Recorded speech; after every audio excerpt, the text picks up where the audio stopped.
아멘.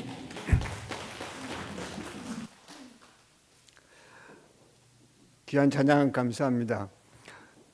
제가 말씀을 전할 때마다 찬양이 설교 내용과 거의 일치가 있는데 오늘은 제가 찬양을 하는 걸 미리 알아보니까 내용과 많이 달랐어요. 그래서 제가 하나님께 기도를 했습니다. 오늘 특별히 이 찬양이 가사가 다른 어떤 분에게는 특별하게 다가가기를 바랍니다. 오늘 은혜 소는 찬양 누군가에게는 특별하게 다가가실 줄 믿습니다. 기도하시겠습니다.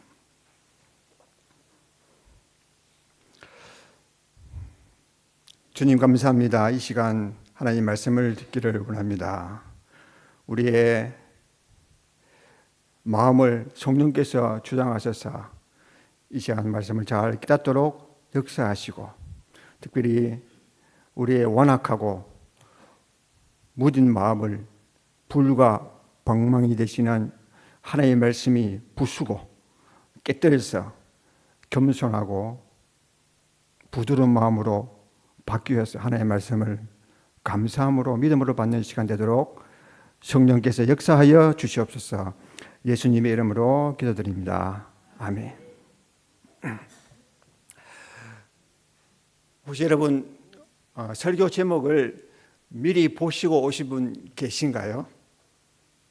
오늘 제목을 보시고 복음을 전하라 대신에 복음을 나에게 전하자, 이게 무슨 의미일까? 복음을 다른 사람에게 전하라고 하는 말이 아니니까 조금 편하게 들어도 되겠네 이렇게 생각하셨을 수도 있습니다. 그러나 오늘 내용은 조금 여러분에게 불편할 수도 있습니다. 그렇다고 중간에 나가지 마시기 바랍니다. 날마다 나에게 복음을 전하자, 이 의미는 결론적으로 말씀드리면 날마다 복음 앞에 나아가자라는 의미입니다. 매일 복음 앞에 어떻게 우리가 나아갈 수 있을까요? 저희 부부는 복음을 전하는 선교사로 한국에서 가장 먼 이곳에 왔습니다. 저희는 1:1 복음을 참 많이 전했습니다. 대학 시절에는 캠퍼스 벤치 혼자 앉아 있는 사람을 보면 그냥 지나칠 일이 없을 정도로 복음을 많이 전했습니다. 복음을 전하는 것은 저희에게 신나고 흥분되는 그런 일이었습니다. 복음을 전했는데 예수님을 믿겠다고 대답하면 다른 무엇과 비교할 수 없는 그런 기쁨이 밀려왔습니다. 복음이 무엇입니까? 여러분 복음에 대해서 정확하게 알고 계세요? 아니면 한 번이라도 다른 사람에게 복음에 대해서 전해본 적 있으십니까?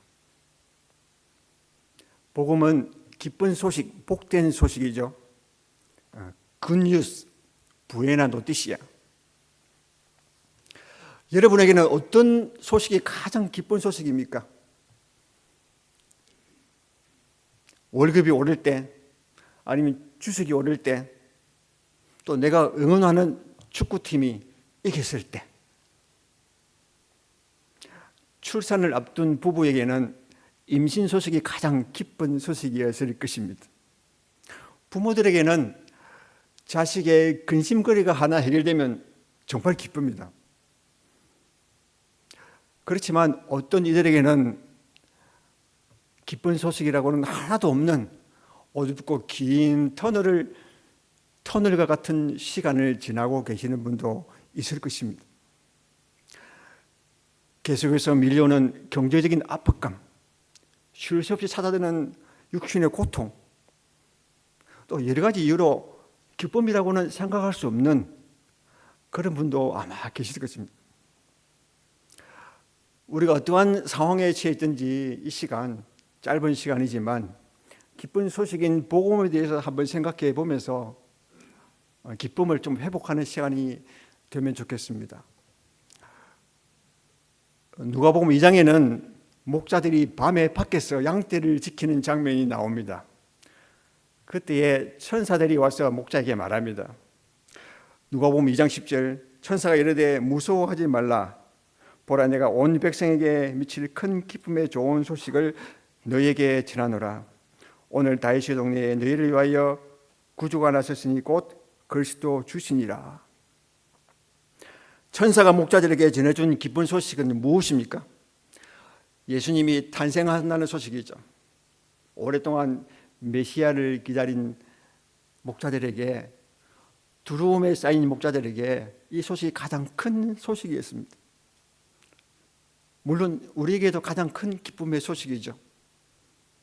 온 백성에게 미칠 가장 큰 기쁨의 좋은 소식, 즉 복음을 한마디로 말하면 예수님이라고 할 수 있습니다. 그래서 복음을 안다고 하면 예수님을 안다는 말이고, 또 복음을 받아들였다고 하면 예수님을 믿는다는 것이고, 복음을 전한다는 것은 또 예수님을 전한다는 말입니다. 예수님이 기쁜 소식, 즉 복음입니다. 성경 전체는 예수님에 관한 이야기입니다. 구약이든 신약이든 예수님이 중심입니다. 요한복음 1장 1절에 태초에 말씀이 계시니라. 이 말씀이 하나님과 함께 계셨으니 이 말씀은 곧 하나님이시니라. 그가 태초에 하나님과 함께 계셨고 만물이 그로 말미암아 지은 바 되었으니 지은 것이 하나도 그가 없이는 된 것이 없느니라. 그런데 창조주이시며 하나님이신 예수님 이야기는 쏙 빠지고 자기 이야기, 자기 업적만 이야기하는 거짓 선지자들이 많습니다.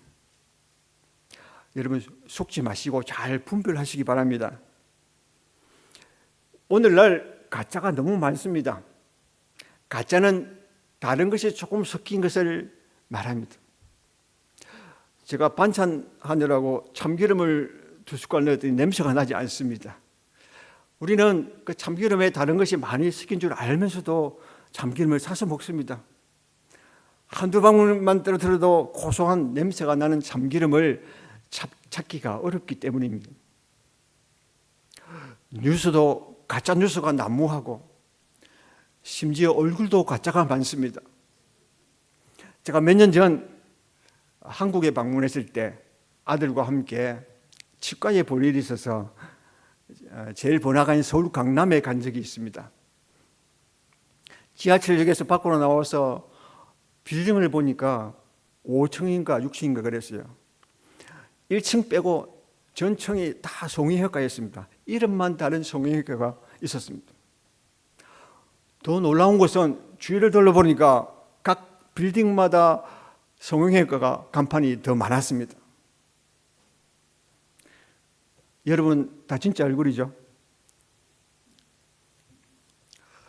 복음에도 가짜가 있습니다. 많습니다. 성경은 가짜 복음을 뭐라고 표현할까요?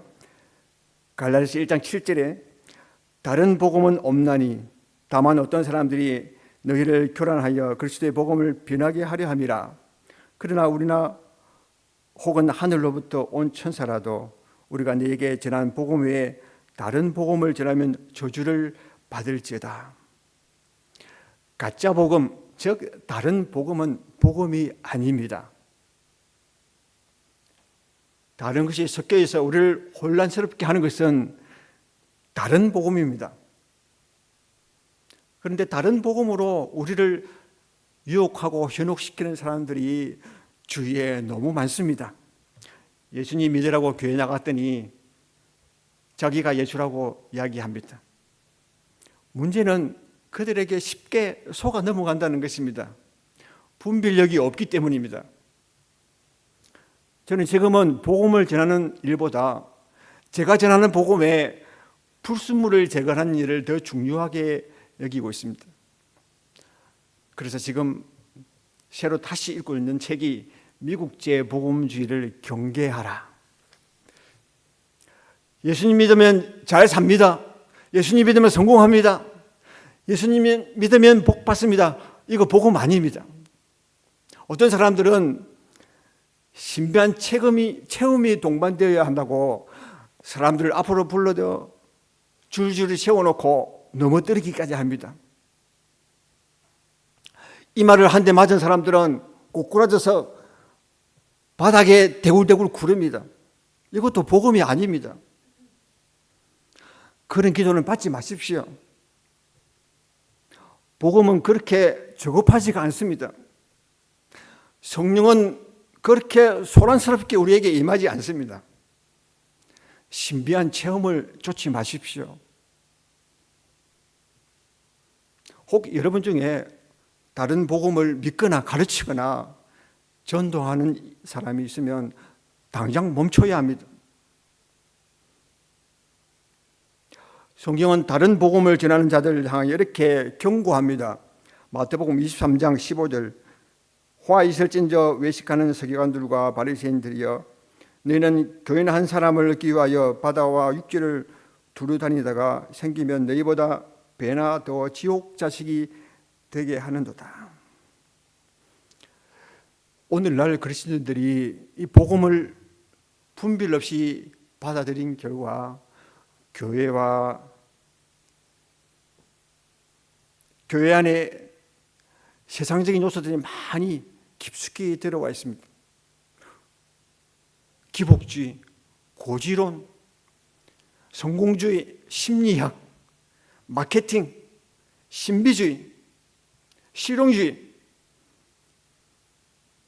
이런 것들이 우리를 변질시키고 이미 모두가 전염되어 있습니다. 또 종교 지도자들은 소외되고 가난하고 소외되고 약한 힘없는 가난한 자, 약한 자 편에 서기보다 권력에 붙어서 사리 사욕을 채우고 번드르르한 예배당만 짓는데 혈안이 되어 자기 이름을 알리는 데 목숨을 겁니다. 예수님이 과연 그런 사람들과 그런 곳에 계실까요? 자칭 재림예수라고 하는 사람들이 다른 사람들을 속이고 있습니다. 안타까운 것은 오랫동안 교회를 다닌 사람들이 쉽게 현혹되어 그런 자들을 따르고 있다는 것입니다. 그렇기 때문에 복음에 대해서 정확하게 올바르게 하는 것이 정말 중요합니다. 복음은 예수님이다 이렇게 말하면 100% 맞는 말이지만 복음을 그렇게만 알고 있으면 유치원 수준입니다. 유치원 아이들은 무엇이 옳고 그런지 분별하는 분별력이 떨어집니다.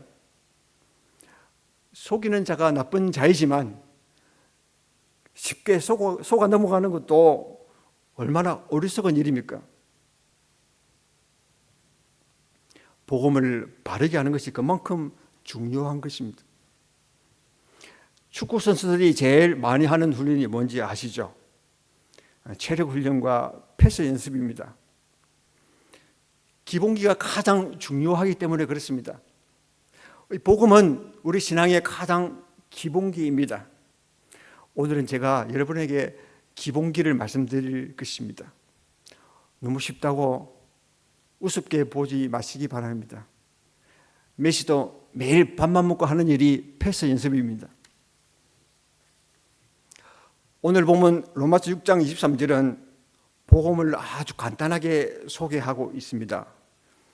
이 구절만 정확하게 알고 있다면 우리는 적어도 유치원 수준은 벗어날 수 있습니다. 로마서 6장 23절 죄의 삭은 사망이요 하나님의 은사는 그리스도 예수 우리 주 안에 있는 영생이니라. 인간은 죄로 말미암아 죽습니다. 그러나 하나님께서 우리에게 영생을 선물로 주셨습니다. 이 영생은 예수 그리스도를 믿을 때만 얻게 됩니다. 여기 계신 여러분들은 이 구절은 이해하시고 다른 사람에게 설명할 수 있어야 합니다. 그렇지 않으면 교사든 직분이든 다 내려놓아야 합니다. 이번 한 주간 동안 이 말씀을 꼭 외우시기 바랍니다. 제가 감사합니다. 그러나 우리는 이 정도로 만족할 수가 없습니다. 그렇지 않습니까? 복음에는 더 놀라운, 신비하고 놀라운 비밀이 들어 있습니다. 복음에 들어있는 신비하고 놀라운 비밀, 즉 복음이 담고 있는 심오하고 풍성한 의미를 여러분들이 발견한다면 여러분은 아마 복음을 전하고 싶어 견딜 수 없게 될 것입니다. 복음은 죽어가는 사람을 살립니다. 복음은 사람들에게 생명을 줍니다. 내가 복음을 바로 알면 내가 살고 내가 사랑하는 사람이 살 수 있습니다. 이것보다 더 기쁘고 흥분되는 일이 있을까요? 저희 부부가 직장을 포기하고 한국에서 가장 먼 이곳에 온 이유도 이 복음의 비밀을 알리기 위해서입니다. 한 영혼이 주님께로 돌아오는 것은, 그것을 보는 기쁨은 세상의 다른 어떤 기쁨보다, 기쁨과 비교할 수 없는 그런 큰 기쁨입니다. 집사람이 몸이 늘 피곤한데 금요일 성경 공부만 갔다 오면 생기가 돕니다. 말씀을 갈급해 하는 사람들과 만나고 교제하는 것이 힘이 되기 때문입니다. 제가 짧은 시간에 복음에 대해서 다 나눌 수가 없습니다. 복음의 핵심 단어 4가지만 나눌까 합니다.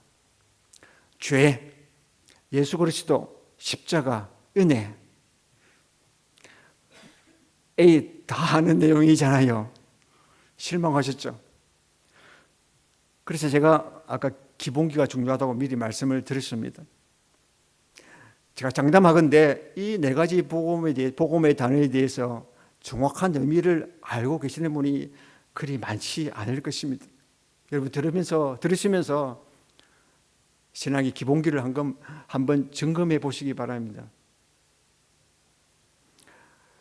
제가 2주에 걸쳐서 설교를 거의 다 완성할 즈음 집사람한테 이 설교 제목만 알려줬더니 아주 실망스러운 표정으로 한다는 말이, 기본적인 내용이고 임팩트가 없어요, 이렇게 하는 겁니다. 제 집사람은 축구를 안 해봤어요. 기본기가 얼마나 중요한지 잘 몰라요. 제가 웬만하면 집사람 이야기를 많이 듣는 편인데, 그래서 설교도 바꾸기도 하는데 제가 어깨 통증이 심해서 약도 먹고 주사도 맞고 있어서 이제 일주일 남았는데 도저히 다른 설교를 준비할 엄두가 나지 않았습니다. 복음의 핵심 단어들이 가지고 있는 참된 의미를 아는 것은 바른 복음의 시금석이 됩니다. 이 4가지 단어가 품고 있는 의미를 제대로 알면 복음을 올바르게 알고 있는 것입니다. 지금 바로 고등학교 건너뛰고 대학 졸업학점을 딸 수 있습니다. 복음의 핵심 단어 첫 번째는 죄입니다. 여러분, 이 죄라는 단어를 들을 때 무엇이 가장 먼저 떠오르십니까? 무엇이 떠올라야 할까요? 이 단어가 가진 중요한 의미는 내가 죄인이다라는 사실입니다. 이것이 복음의 첫 번째 비밀입니다. 내가 죄인이다. 우리가 죄를 생각할 때 가장 먼저 내가 죄인이라는 사실을 알아야 합니다. 성경은 우리 모두가 죄인이라고 말하고 있습니다. 로마서 3장 23절, 모든 사람이 죄를 범하였음에 하나님의 영광에 이르지 못하더니. 복음은 자신이 죄인임을 인식하는 것부터 시작합니다. 아담 한 사람의 불순종으로 우리는 태어나면서부터 죄인으로 죄를 갖고 납니다. 여러분 모두 자신이 죄인인 줄 시인하시는 줄 알고 넘어가겠습니다. 성경은 끊임없이 우리의 죄를 지적하지만 그러나 많은 그리스도인들이 이 죄에 관한 이야기를 싫어합니다. 그래서 강단에서도 죄에 대한 설교가 사라지고 우리의 감성을 자극하는 감동적인 이야기들로 채워집니다. 대부분 그리스도인들이 죄에 관한 이야기보다 나를 이해해주고 위로해주고 나를 공감해주는 그런 달콤한 메시지를 좋아합니다. 하지만 저는 오늘 여러분이 싫어하는 이야기부터 해야 합니다. 저를 미워하셔도 괜찮습니다. 제가 여러분을 정죄하려고 죄에 관한 이야기를 많이 하는 것이 아니라 복음이 먼저 죄로부터 시작하기 때문입니다. 죄의 삭선 사망이요. 먹고 살기 바빠 죽겠는데 죄에 대해 생각할 겨를이 어디 있어요? 죄에 대해 그렇게 심각하게 민감하게 반응할 필요가 있나요? 나는 내 죄가 무엇인지 잘 모르겠어요. 또 죄에 대해서 별로 관심이 없어요. 이렇게 생각하시는 분도 아마 있을 것입니다. 죄에 대해 많이 무감각해진 것이 오늘날 우리의 모습입니다. 그러나 죄에 관한 내용이 없으면 그것은 복음이라 할 수 없습니다. 성경은 우리가 하나님 앞에서 얼마나 악한지, 우리의 본성이 얼마나 더럽고 추악한지 낱낱이 적나라하게 처음부터 끝까지 보여주고 있습니다. 성경에 등장하는 모든 인물들의 그들의 실패와 모습은 바로 저와 여러분의 모습입니다.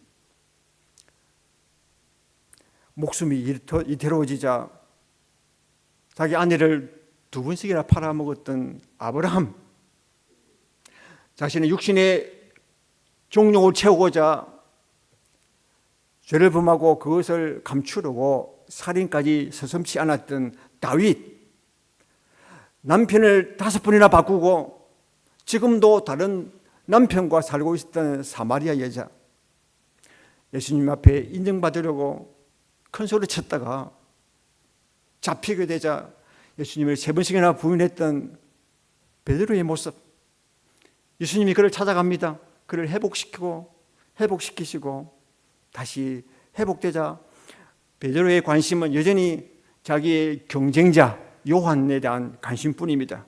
쟤는요? 쟤는 어떻게 돼요? 자기 의에 빠져 다른 사람을 무시하며 판단하던 바리새인, 내가 원하는 뜻과 내가 원하는 세상 힘을 주지 않는다고 예수님을 죽여버리는 바리새인, 그 모습이 바로 우리의 모습입니다. 인간의 본성이 그만큼 잔인하고 무섭습니다.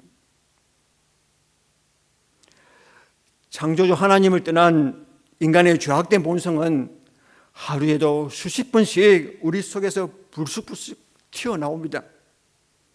다른 사람 이야기는 들어주기보다 내 이야기 많이 하고 기회가 있으면 자랑하고 누군가로부터 무시당하면 바로 공격해야 직성이 풀립니다. 제 이야기입니다. 말의 실수도 얼마나 많습니까? 함부로 말하고 찌르고 다른 사람은 흠을 거듭거듭 말합니다. 그뿐만이 아닙니다. 시기, 질투, 교만, 탐심, 탐욕, 쾌락, 방탕, 여러 가지 중독, 누구나 한두 가지 중독을 가지고 있습니다. 알코올 중독, 게임 중독, 일 중독, 운동 중독, 유튜브 중독, 여러분 커피도 중독인 것 아시죠? 죄는 우리가 알고 있는 도덕법, 윤리, 사회법으로 정한 것만 생각하면 안 됩니다. 제가 얼마 전에 인터넷에서 좀 이름 있는 설교자가 동남아 선교지에 가서 강의하는 것을 본 적이 있습니다. 이렇게 말했습니다. 나는 하루 이틀 죄를 안 짓고 살 수 있어요. 왜냐하면 교회 밖에 안 나가고 하루 종일 교회만 있으면 죄를 지을 이유가 어디 있어요? 여러분 교회 밖에 안 나간다고 죄를 안 짓나요? 누구를 미워해도 죄입니다. 성경을 많이 연구한 사람인데 죄가 무엇인지 모르는 것 같다 기가 찹니다. 하나님의 영광과 찬송을 위해 존재해야 하는 피조물이 그 역할을 충실히 행하지 못하고 자기를 위해 사는 모든 행위가 죄입니다. 자기 사랑, 자기 의, 자기 자랑, 자기 영광 챙겨가기, 자기를 오리하는 것, 하나님보다 세상을 사랑하는 것, 다른 사람에 대한 의도적인 무시, 무관심, 불친절. 우리는 숨 쉴 때 빼고는 하루 종일 죄만 짓습니다. 우리 모두는 아무 가망성이 없는 불가능한 자, 구제불능입니다. 그렇기 때문에 우리는 말씀을 들을 때 또는 성경을 공부할 때마다 나의 죄악된 모습을 먼저 보아야 합니다. 내 죄를 먼저 찾아야 합니다. 그렇지 않으면 그 말씀은 우리에게 아무런 유익이 될 수가 없습니다. 나를 돌아보지 않는 성경 지식은 우리에게 도리어 해가 되어 다른 사람을 판단하고 찌르는 무기가 될 수밖에 없습니다. 우리는 말씀을 대할 때 철저하게 죄인의 모습으로 돌아가야 합니다. 우리가 말씀 앞에 자기 자신의 죄를 인식할 때 다윗처럼 상한 마음, 통회하는 자리로 내려가며 사도 바울처럼 내가 죄인 중에 개수라고 고백할 수 있게 되는 것입니다. 이사야 선지자가 하나님의 거룩함 앞에 섰을 때 어떻게 되었을까요? 이사야 6장 5절, 그때 내가 말하되 화로다 나여 망하게 되었도다. 나는 입술이 부정한 사람이요 나는 입술이 부정한 백성 중에 거주하면서 만군의 여호와이신 왕을 배웠음이로다 하였더라. 우리가 예배드릴 때도 죄에 대한 인식과 회개가 없으면 형식적인 예배로 흐를 수밖에 없습니다. 타락한 북이스라엘의 예배에 대해서 하나님은 이렇게 말씀하고 계십니다. 아모스 5장 21절 세 번역으로 제가 읽겠습니다. 나는 너희가 벌이는 절기 행사들이 역겹다.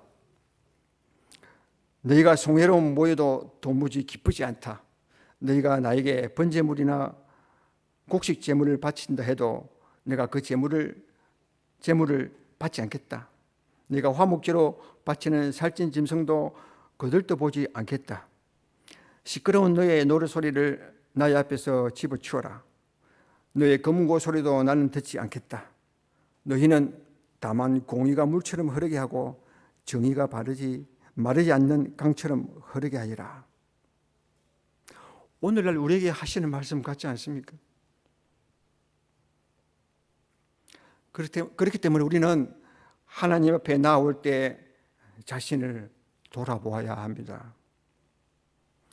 예배를 드리기보다 우리의 죄를 먼저 돌아보고 우리의 마음을 찢어야 합니다. 이제 한 가지 끝났습니다. 오늘 점심 좀 늦게 드셔도 괜찮을까요? 표정이다. 두 번째 복음의 핵심 단어는 예수 그리스도입니다. 예수 그리스도가 우리의 죄 문제를 해결할 유일한 해결책입니다. 이것이 두 번째 복음의 비밀입니다. 우니꼬 까미노. 사도행전 4장 12절 다른 이로서는 구원을 받을 수 없나니 천하 사람 중에 구원받을 만한 다른 이름을 우리에게 주신 일이 없음이라 하였더라. 예수님 외에 다른 길은 없습니다.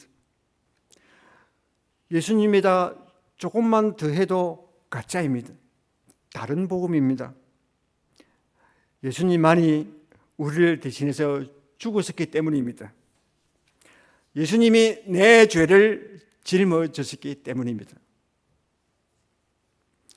세 번째 복음의 핵심 단어는 십자가입니다. 갈라디아서 6장 14절 그러나 내게는 우리 주 예수 그리스도의 십자가 외에 결코 자랑할 것이 없으니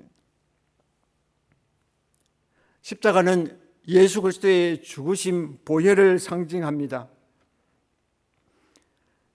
예수님께서 십자가에서 죽으시지 않으셨다면 우리의 죄가 해결될 수 없습니다. 예수님은 십자가에서 죽으셔야만 했습니다. 예수님은 죽기 위해서 오셨습니다. 그리스도의 십자가는 하나님 자신의 사랑과 공의, 자비와 거룩함을 모두 만족시켰습니다. 우리는 십자가를 볼 때마다 내 죄를 위해 십자가를 지신 그리스도의 공로를 생각하며 기억해야 합니다. 내 죄가 생각날 때마다 십자가 앞에 나아가야 합니다. 죄로 넘어질 때마다 십자가 앞에 달려가야 합니다. 예수님이 십자가에서 내 죄를 해결해 주셨기 때문입니다. 하나님은 예수 그리스도의 보혈을 통해 우리를 바라보십니다. 보혈을 지나야 비로소 하나님께로 나아갈 수 있습니다.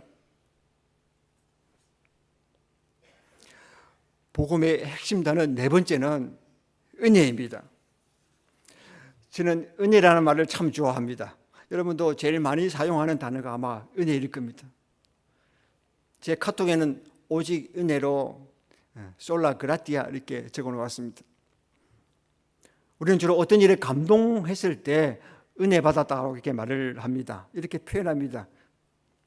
그러나 은혜라는 말은 그보다 더 중요한 의미를 담고 있습니다. 값없이 거저받다, 선물이란 뜻이죠. 도저히 받을 자격이 없는 사람에게 거저 베푸시는 호의, 이게 사전적인 의미입니다. 내가 도저히 갚을 수 없는 큰 빚을 누가 대신 갚아주는 것. 왜 복음에 은혜라는 단어가 중요할까요? 우리는 하나님의 은혜로 구원을 얻었기 때문입니다. 우리는 받을 자격이 있었습니까? 우리는 모두 죄인이며 불가능한 자 있지 않습니까? 무능한 자, 가능성이 없는 자였습니다. 우리는 구원받을 자격이 하나도 없는데 죄인 중에 괴수인데 하나님께서 선물로 거저 주신 것입니다. 어느 날 내 눈이 뜨여 복음이 이해되고 예수님께서 십자가에서 내 죄를 대신해서 죽으셨다는 사실이 믿어지죠. 그것이 은혜입니다. 나는 아무것도 한 것이 없는데 매일 죄만 짓고 있는데 구원받을 자격이 하나도 없는데 내가 믿어지는 그 사실이 바로 하나님의 은혜요 선물인 것입니다. 내가 믿었기 때문에 구원받았다고요? 우리의 믿음도, 내가 믿는 이 믿음도 하나님이 선물로 주셨습니다. 여러분의 공로가 아닙니다. 우리는 우리의 구원에 아무것도 보탤 것이 없습니다. 믿음은 내가 결정하고 선택하는 것이 아니라 하나님께서 내 속으로 뚫고 들어오는 것입니다.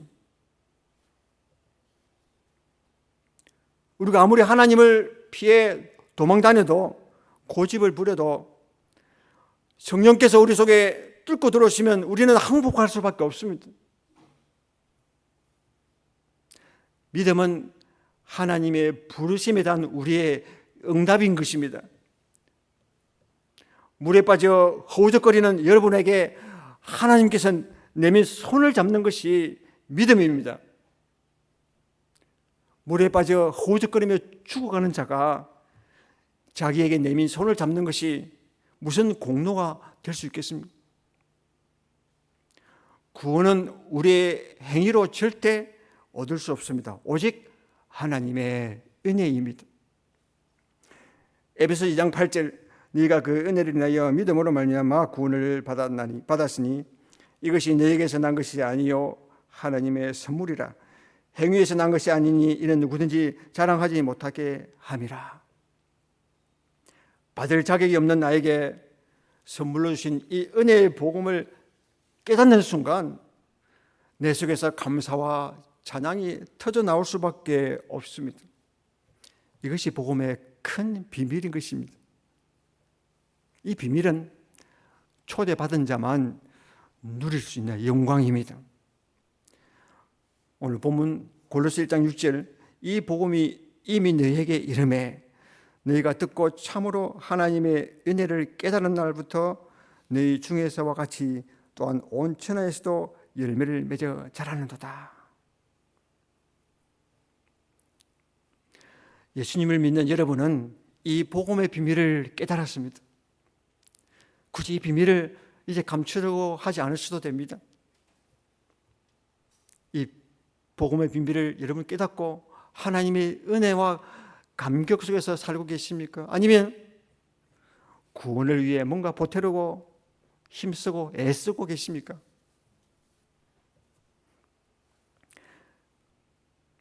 지금까지 우리는 4가지 복음의 단어들의 중요한 의미들을 들었습니다.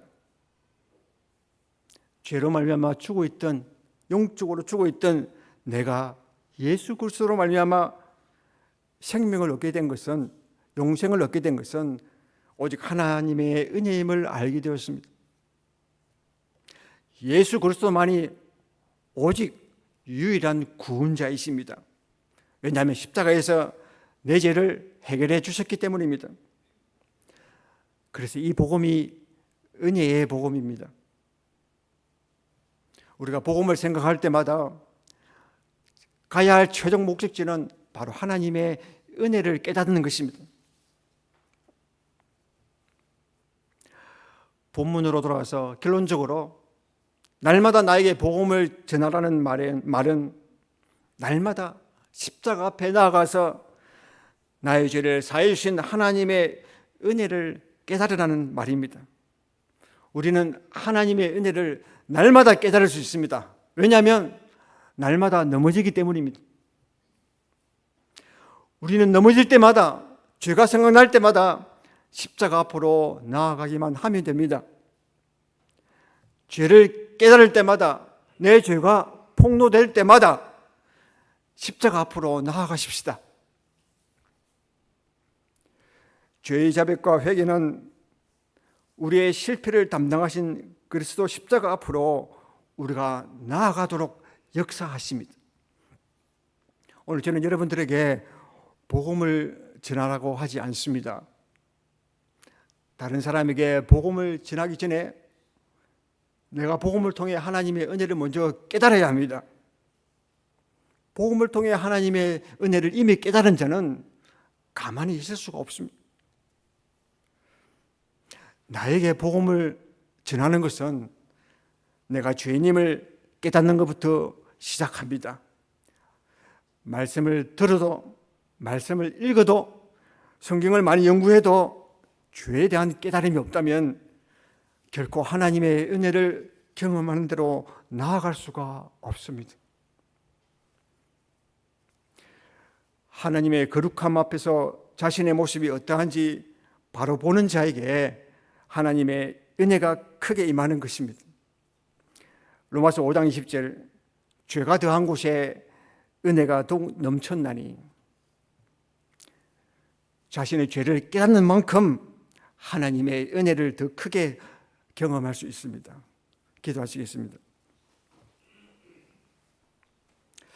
주님 감사합니다. 죄 짓는 것밖에 할 줄 모르는 저희들에게 하나님 믿음을 선물로 주시고 예수 그리스도로 말미암아 생명을 주셔서 감사합니다.